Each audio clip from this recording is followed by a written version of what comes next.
Odia film आगधाड़ी अभिनेता तथा Rajya Sabha MP मुना खां सहित साक्षात्कार आज भुवनेश्वर गंजाम दिगपहंडी जाउथिबा अभिमुखे ओडिशार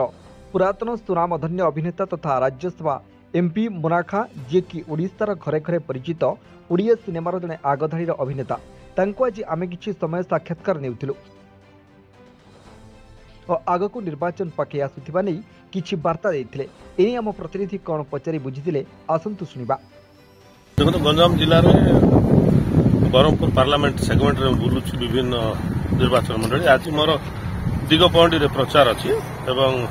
दल जेहेतु स्टार प्रचारक हिसाब से मत दिगपहंडी और बरहमपुर पार्लियामेंट सेगमेंट बुलवा दायित्व दिखाई विगत 4-5 दिन है विभिन्न जगार बुझी गजपति जिला भी जाइली बहुत भल अच्छी आशा करी निश्चित भाव में विजु जनता दल प्रार्थी मैंने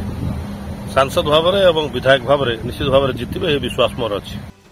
खलिकोट लक्ष्मीकांत महापात्र रिपोर्ट संस्कार टीवी ओडिशा।